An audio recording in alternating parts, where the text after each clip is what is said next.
اس میں فرمایا گیا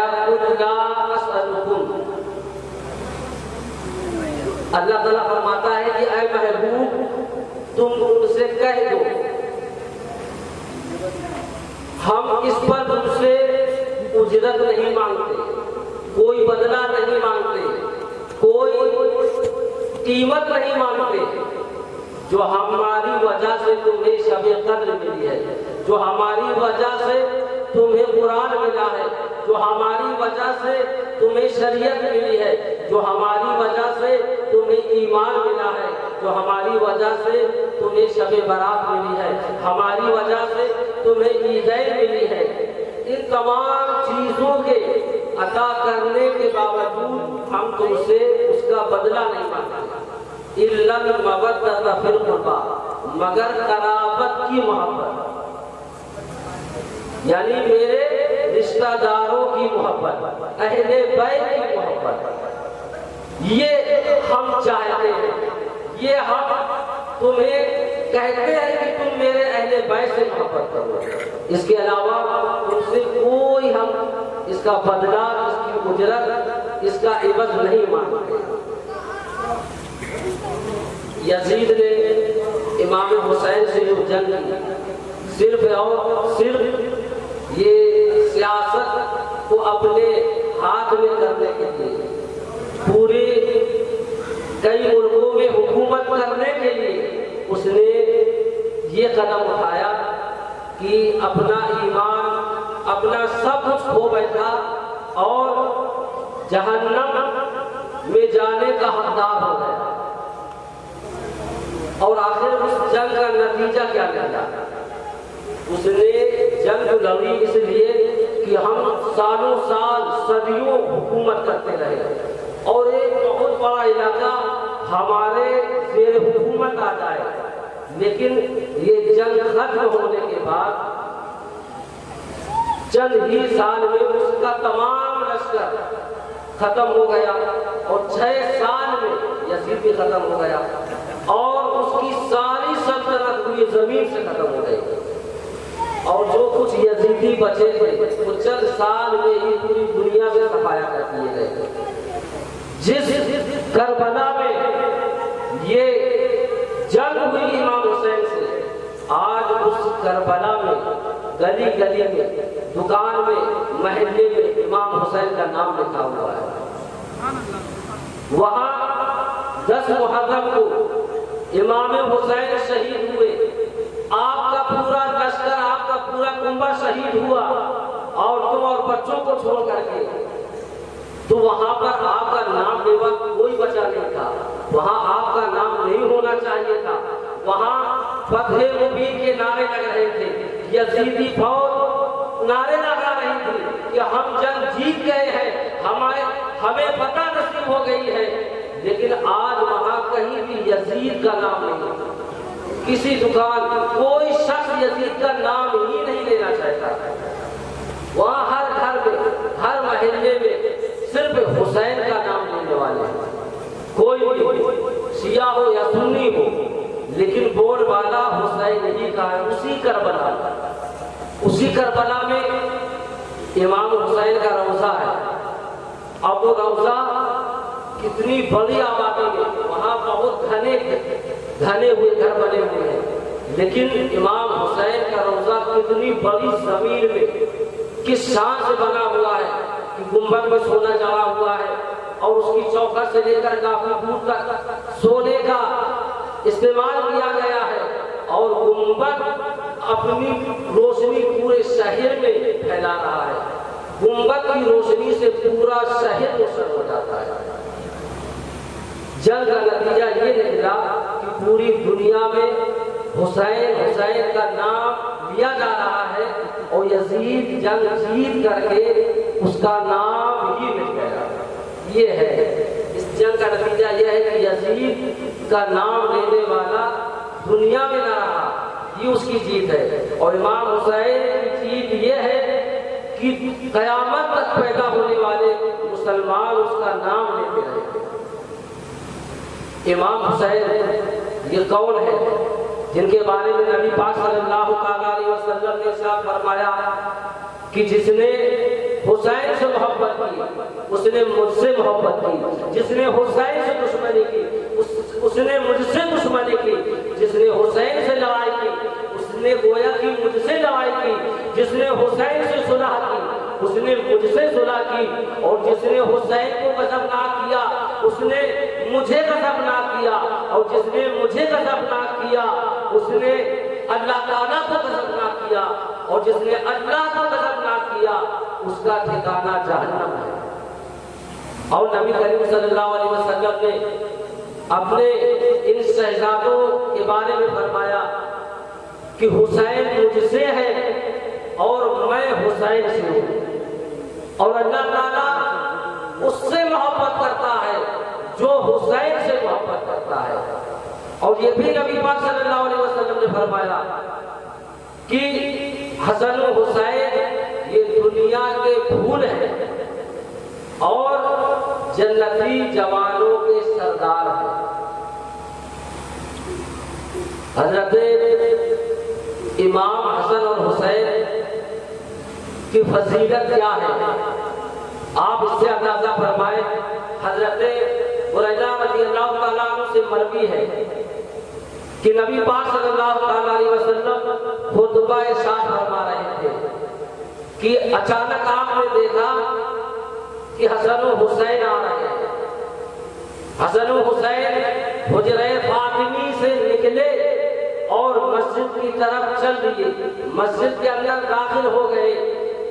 بچپن کا زمانہ ہے، ابھی صحیح سے چلنا نہیں جانتے ہیں، اور مسجد کی زمین نہ ہموار ہونے کی وجہ سے، برابر نہ ہونے کی وجہ سے آپ چلتے گر جاتے، چلتے گر جاتے۔ نبی کریم صلی اللہ علیہ وسلم نے جب یہ منظر ملاحظہ فرمایا تو آپ نے خطبہ بند کر دیا، نیچے اترے، اتر کر کے امام حسن حسین کو اٹھا لیا اور اپنے سامنے بٹھا لیا۔ پھر لوگوں صحابہ کرام سے فرمایا کہ اللہ تعالیٰ نے سچ فرمایا ہے کہ مال اور اولاد یہ تمہارے لیے آزمائش ہے، امتحان ہے۔ یہ میرے صاحبزادے، میں نے انہیں دیکھا کہ یہ چلتے گر جاتے، چلتے گر جاتے، تو یہ مجھ سے برداشت نہ ہوا، میں نے خطبہ چھوڑ دیا اور انہیں اٹھا لیا۔ ایک مرتبہ نبی کریم صلی اللہ علیہ وسلم نماز کی امامت فرما رہے تھے۔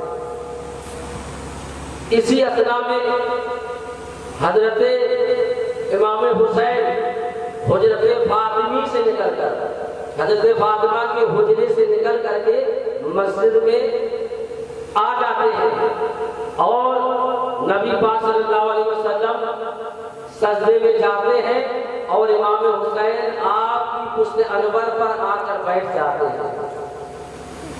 نبی پاک صلی اللہ علیہ وسلم نے سجدے کو دور دے دیا، سجدے کو لمبا کر دیا، یہاں تک کہ حضرت امام حسین خود بخود جب پشت انور سے اتر گئے تب نبی پاک صلی اللہ علیہ وسلم نے اپنا سر مبارک سجدے سے اٹھایا۔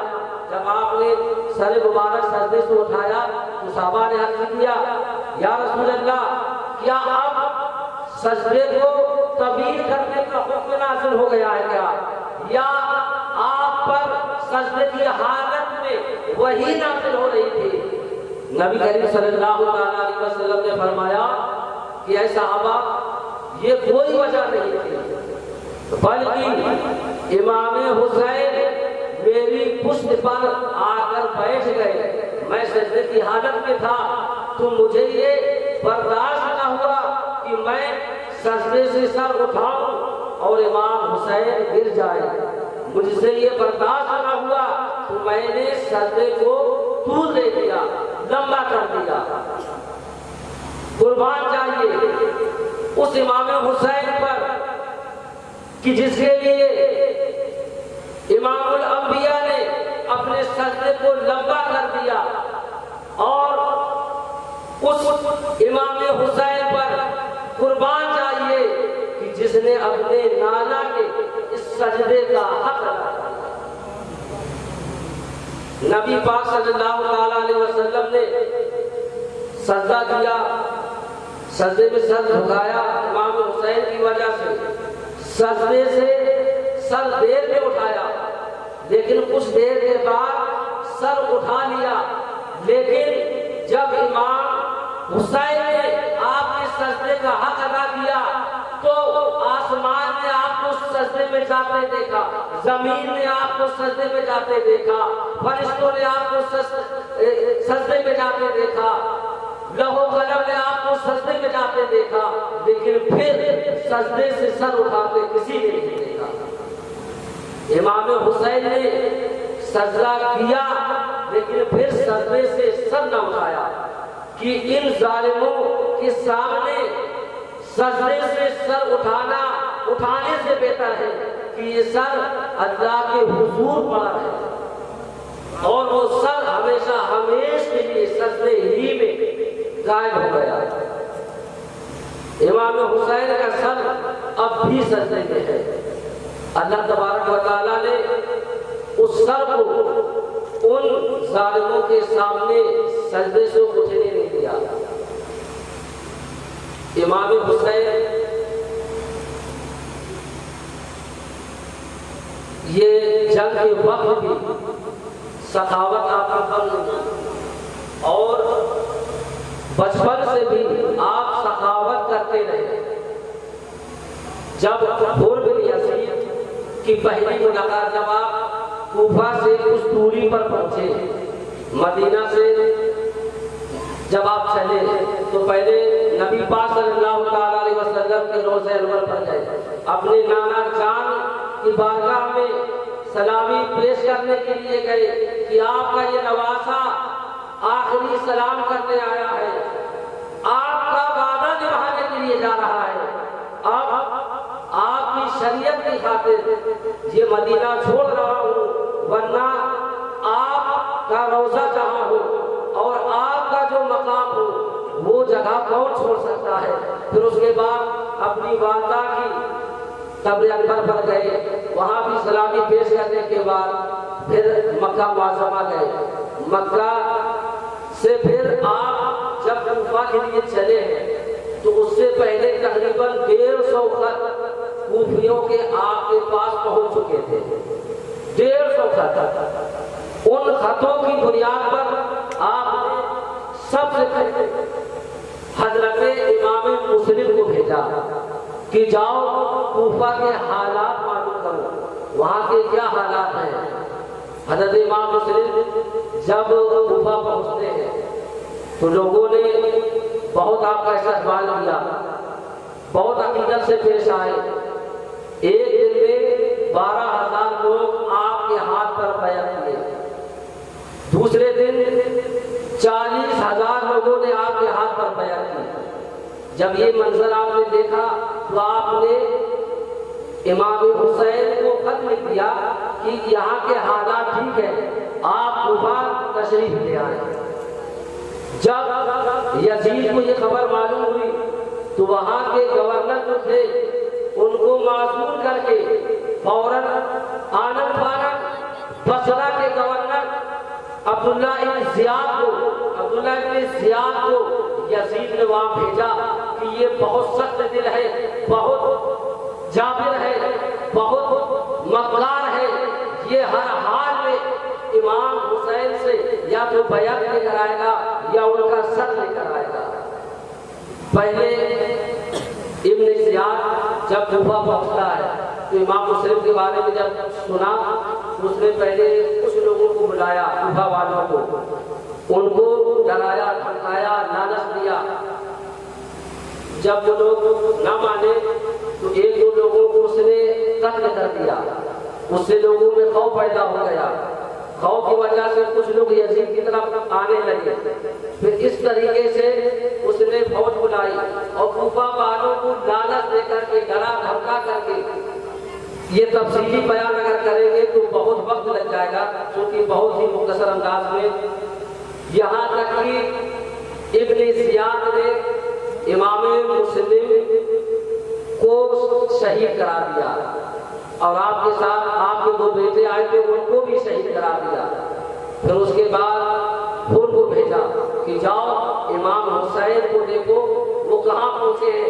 اگر جیسے ہی کوفہ کے باہر کہیں آس پاس علاقے میں اگر وہ پہنچ رہے ہیں تو وہیں جا کر ان کا گھیراؤ کر دو.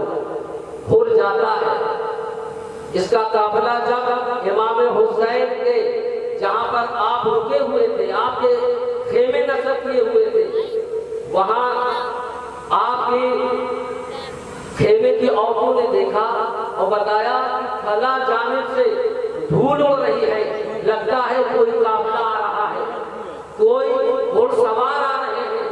امام حسین باہر نکلے تو کچھ دیر کے بعد دیکھا کہ حر بن یزید اترا اور امام حسین کے پاس آیا. وہی بتایا کہ مجھے ابن زیاد نے حکم دیا ہے کہ امام حسین کو وہی روک لو اور اس سے کہو کہ یزید کی بیعت کرے یا پھر جنگ کے لیے تیار ہو جائے. تو امام حسین نے کہا ہم جنگ کرنے کے لیے نہیں آئے اور نہ ہم یزید کے ہاتھ پر بیعت کر سکتے ہیں، نہ ہم اس کے ہاتھ پر بیعت کریں گے. لیکن یہ 2 تاریخ کو یہ معاملہ ہوا جب وہ پہلی مرتبہ پہنچا ہے وہاں، تو سفر میں شدت کی وجہ سے اسے پیاس لگی ہوئی تھی. اس نے امام حسین سے کہا کہ اگر کچھ پانی ہو تو پانی پلا دو. امام حسین کے پاس مشکیزے میں پانی تھا تو آپ نے اسے پانی پلایا. پانی پینے کے بعد پھر امام حسین نے اپنی فضیلت بیان کی. اے ہو کہ آپ مجھے جانتے نہیں ہو، میرے بارے میں امام الانبیاء نے کیا فرمایا ہے اور تم مجھ سے جنگ چاہتے ہو، حالانکہ میں جنگ کرنے کے لیے نہیں آیا. زیادہ سختی نہیں کیا اور اس نے کہا کہ آپ ایسا کریں یا تو آپ کوفہ نہ جائیں اور نہ مدینہ جائیں، یہ دونوں راستے چھوڑ کر کے تیسرا کوئی راستہ اختیار کرنے اور نکل جائیں. تو امام حسین نے وہ تیسرا راستہ اختیار کیا. کچھ دوری تک چلے تو آپ کو ایک دریا نظر آیا، وہاں آپ نے خیمے نصب کر دیے. وہی دریا دریائے فرات تھا، یہاں خیمے نصب ہو گئے. 5 تاریخ تک وہ ساتھ میں ہے اور اس نے خط بھیجا کہ امام ابن زیاد کے پاس کہ امام حسین کہہ رہے ہیں کہ ہم جنگ کرنے کے لیے نہیں آئے ہیں، لہذا انہیں یہ جہاں جانا چاہتے ہیں جانے دیا جائے. تو ہر 1000 کی فوج لے کر کے آیا تھا. تو ابن زیاد نے پھر عمرو بن سعد کو بھیجا 4000 کی فوج لے کر کے کہ جاؤ تم اگر امام حسین سے بیعت لے کر اگر بیعت نہ کرے تو ان کا سر قلم کر کے اگر تم لاؤ گے تو تمہیں رے کی حکومت دے دی جائے گی. یزید نے کہا ہے کہ تمہیں رے کی حکومت کا حاکم بنا دیا جائے گا. ایران میں ایک علاقے کا نام ہے، شہر کا نام ہے رے، وہاں کی تمہیں حکومت دے دی جائے گی. عمرو بن سعد جب جاتا ہے امام حسین کے پاس اور وہاں کہتا ہے کہ تم یا تو یزید کے ہاتھ پر بیعت کر لو یا پھر جنگ کے لیے تیار ہو جاؤ اور تم یہاں سے نہیں بڑھ سکتے. پھر امام حسین نے اس کے سامنے خطبہ فرمایا اور اپنی فضیلت بیان کی کہ اے عمرو بن سعد، کیا تم مجھے نہیں پہچانتے ہو؟ میں کون ہوں؟ میں جنگ کے لیے نہیں آیا ہوں. تو آپ کے خطبے سے عمرو بن سعد کا دل نرم ہوا، وہ بھی آپ کو وہاں روکے رکھا. اس نے بھی خط میں لے کر کے بھیجا ابن زیاد کے پاس کہ امام حسین کہہ رہے ہیں ہم جنگ کرنے کے لیے نہیں آئے، لہذا ہمیں چھوڑ دیا جائے، ہم جہاں جانا چاہتے ہیں وہاں چلے جائیں. تو وہاں جب یہ خط پہنچا عمرو بن سعد کا تو ابن زیاد کے پاس ایک عیار خبیث شمر ذوالجوشن بیٹھا ہوا تھا. یہ بہت ہی بدبخت کمینہ انسان تھا. اس نے کہا اے ابن زیاد، اگر وہ جنگ کرنے کے لیے نہیں آئے ہیں، اگر ان کو ایسے ہی جانے دیا جائے گا تو اس میں بہت بڑا نقصان ہوگا. آج موقع ہاتھ آیا ہے، اب کسی حال میں بھی ان کو واپس نہ جانے دیا جائے. ابن زیاد کو اس کی بات سمجھ میں آئی، 10,000 کی فوج اس کو دے کر کے پھر بھیجا کہ جاؤ تم امام حسین سے مقابلہ کر جا کر کے۔ وہ جب آیا تو اس نے وہ جب آیا ہے تو یہ 9 تاریخ تھی اور عمرو بن سعد یہ شاید 7 محرم کو وہاں پہنچا تھا اور 7 محرم تک آپ کے پاس رہے، آپ پر کوئی سختی نہیں تھی، اور یہاں تک کہ جب نہر فرات پر پہلا قافلہ لے کر کے آیا تھا اور تنہا تھا، جب امام حسین نے اذان کہلوائی اور نماز ادا کرنے کے لیے کھڑے ہوئے تو حر سے کہا کہ تم اپنی نماز پڑھو گے یا ہمارے پیچھے؟ تو حر نے کہا ہم آپ کی ابتدا کریں گے، آپ کے ہوتے ہوئے ہم الگ نماز کیسے پڑھ سکتے ہیں؟ حر نے اس وقت بھی آپ کے پیچھے نماز ادا کی۔ اسی وجہ سے یہ خبریں جب وہاں پہنچی تو دوسرے کمانڈر اس سے زیادہ فوج لے کر پہنچے، پھر شمر بن جوشن اس سے زیادہ فوج لے کر کے پہنچا، تو یہ 15,000 کی فوج ہو گئی۔ پھر اس کے بعد بھی فوجیں آتی رہی، یہاں تک کہ اس کی تعداد 22,000 تک پہنچ گئی۔ امام حسین رضی اللہ تعالیٰ عنہ ہر ایک شہید کا اگر شہادت کو بیان کریں گے تو بہت لمبا وقت چاہیے۔ مختصر حالات میں جب امام حسین 9 تاریخ کو کربلا میں جنگ کے لیے تیار تھے، اس وقت کوفہ کا ایک آدمی عبداللہ اس کا نام تھا، وہ 6 مہینے سے کوفہ سے باہر تجارت کے لیے گیا تھا۔ جب 6 مہینے کے بعد 9 تاریخ کو اپنے گھر لوٹتا ہے، جیسے ہی گھر پہنچتا ہے دیکھتا ہے کہ کوفے میں سارے مکانوں کے دروازے بند ہیں، کوئی انسان نظر نہیں آتا، کوئی آدمی نظر نہیں آ رہا ہے، کوئی دکان کھلی ہوئی نہیں ہے، ہر دکان بنا ہے، ہر گلی کوچے میں سناٹا پڑا ہوا ہے۔ اس نے اپنی بیٹی سے پوچھا کہ یہ کیا ماجرا ہے، یہ کیا ہوا کہ آج کوفہ میں کوئی نظر نہیں آ رہا؟ اس کی بیٹی نے کہا کہ اے میرے والد امام یہ حاکم وقت کے خلاف کسی باغی نے بغاوت کی ہے، اس کا سر کچلنے کے لیے تمام کوفہ والے یزید کی فوج کے ساتھ گئے ہوئے ہیں، اور اس نے کہا ہے کہ جو گھر بیٹھا رہے گا اس سے میں بدلہ لوں گا، اسے میں سزا دوں گا۔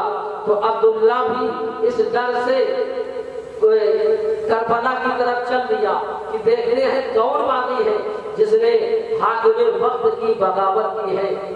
جب عبداللہ میدان میں پہنچتے ہیں تو وہاں دیکھتے ہیں کہ تمام یزیدی فوج ایک گھڑ سوار کے پیچھا کر رہی ہے، وہ بھی اپنا گھوڑا اسی کے پیچھے لگا دیتے ہیں، اور عبداللہ کی بیٹی نے چلتے وقت یہ کہا تھا کہ ابا جان میں نے سنا ہے کہ جنگ جیتنے کے بعد بہت سا مال غنیمت مال و دولت ہاتھ آتا ہے، مجھے یمنی عقیق نت ہوتا ہے پتھر، یمنی عقیق یہ بہت پسند ہے، اگر یہ مل جائے تو تم یہ پتھر لے آنا۔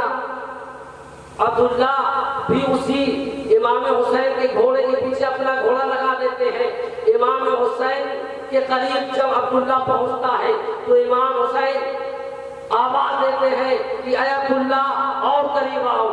عبداللہ حیران ہو جاتا ہے کہ میں تو اسے جانتا نہیں ہوں، یہ میرا نام کیسے جانتا ہے، یہ میرا نام لے کر پکار رہا ہے کہ عبداللہ قریب آؤ۔ عبداللہ ہمت کر کے قریب ہوتے ہیں، امام حسین اپنے ہاتھ کو دکھاتے ہیں، ہاتھ میں جو انگوٹھی تھی اس میں یمنی عقیق کا پتھر لگا ہوا تھا نک میں۔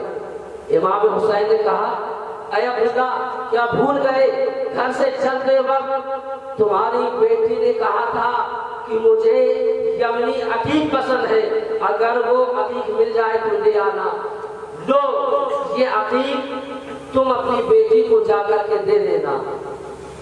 اب جب عبداللہ کو پتا چلا کہ کہ یہ کوئی اور باقی نہیں ہے بلکہ امام الانبیاء کے نواسے حضرت امام حسین ہے۔ تو اب وہی عبداللہ یزیدی فوج کے ساتھ امام حسین سے جنگ کرنے کے لیے آیا تھا، اب وہ امام حسین کے ساتھ ہو کر کے یزیدیوں سے جنگ کرنے لگا۔ اور حر کے بعد حضرت حر کے بعد دوسرے نمبر پر یزیدیوں سے جو جنگ کیا امام حسین کی طرف سے وہ وہی عبداللہ تھا، اور انہوں نے بھی شہادت پائی۔ شہید ہونے کے بعد وہ انگوٹھی انہیں کے ہاتھ میں لگی رہی۔ حضرت امام حسین، اگر کوئی کہے اعتراض کرے کہ امام حسین تو وہاں بھوکے پیاسے رہے، 7 تاریخ سے اور 10 تاریخ تک آپ پر کربلا کا پانی بند کر دیا گیا، نیل فرات کا پانی بند کر دیا گیا، تمام لوگ بھوک پیاس کی شدت کی وجہ سے نڈھال تھے۔ آج ان کی شہادت کے دن یہ سبیل کیوں لگائی جاتی ہے، پانی ہی زیادہ کیوں پلایا جاتا ہے؟ ان کو پتا نہیں کہ امام حسین خود تو پیاسے رہے لیکن شہید ہونے کے وقت تک بھی آپ نے کسی کو پلانا نہیں چھوڑا، کسی پر سخاوت کرنا نہیں چھوڑا۔ اس لیے ان کی خوشی اسی میں ہے کہ دوسرے لوگوں کو پیاسوں کو پانی پلایا جائے، اسی سے ان کی روح کو سکون ملے گا اور ہمیں ان کی نیاز مندی حاصل ہوگی۔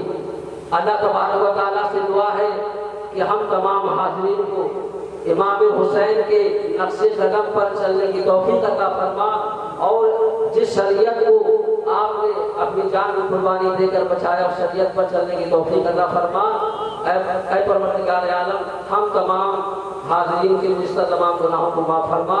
وآخر دعوانا الحمدللہ رب العالمین۔ صلی اللہ علیہ وسلم۔